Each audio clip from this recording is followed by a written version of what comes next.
Tayvan yeni raket sınağı keçirib. Yerli mətbuatın yazdığına görə sentyabrda təqdim edilən Tiangong raketinin sınaqları əvvəlcədən planlaşdırılıb. Diqqət çəkən məqam isə raketin dünyanın ən qabaqcıl hava hücumundan müdafiə sistemlərindən biri olan Amerika Birləşmiş Ştatları istehsalı Patriot kompleksini geridə qoya bilməsi ilə bağlı yayılan məlumatdır. İddialara görə Tiangong 1 sistemi Patriot PAK-3 kompleksindən daha yüksək ələ keçirmə hündürlüyünə sahibdir. Raketin üzərində işlənilən yeni versiyası Tiangong 2A isə Birləşmiş Ştatların THAAD sistemi ilə müqayisə ediləcək və 100 kilometrə qədər ələ keçirmə hündürlüyünə malik olacaq.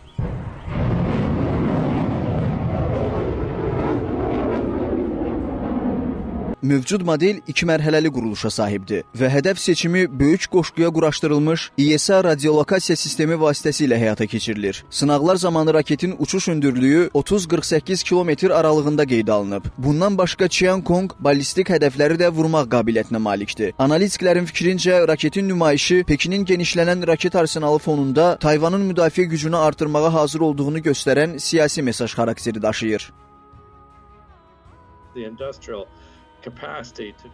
Tiangong Tayvan müdafiə sənayesinin uğuru hesab edilə bilər. Bütün çətinliklərə və məhdudiyyətlərə baxmayaraq, ölkə kifayət qədər yüksək xüsusiyyətlərə malik müasir bir model hazırlayaraq kütləvi istehsala başladı. Bu cür hava hücumundan müdafiə sistemləri Tayvanın təhlükəsizliyinə müsbət təsir göstərəcək. Təbii ki, Çin bütün bunları izləyir. Regionda vəziyyətin zaman-zaman gərgin olduğunu nəzərə alsaq, Tayvan müdafiəsini gücləndirdiyini açıq şəkildə nümayiş etdirir.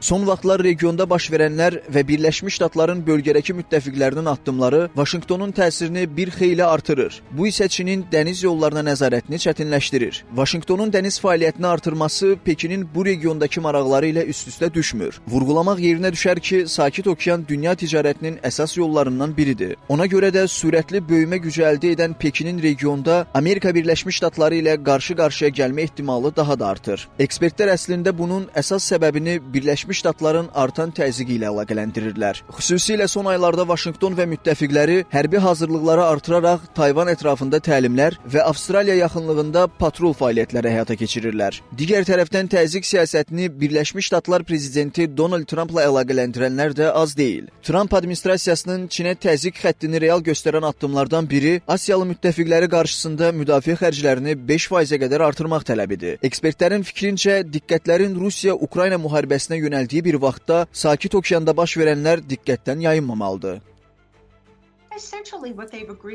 Əslində Pekin düşünür ki, Birləşmiş Ştatlar və müttəfiqləri regionda onu mühasirəyə almağa çalışırlar. Təbii olaraq bunda bir qədər həqiqət payı var. Havada və suda keçirilən hərbi manevrlər vəziyyətin çətinləşəcəyi halda həll yolları üçündür. Hazırda fikirlər bir qədər Avropada baş verənlərə yönəlsə də, regionda müəyyən qığılcımlar görünür. Gələcəkdə hansısa lokal toqquşmaların olacağı göz ardı edilməməlidir.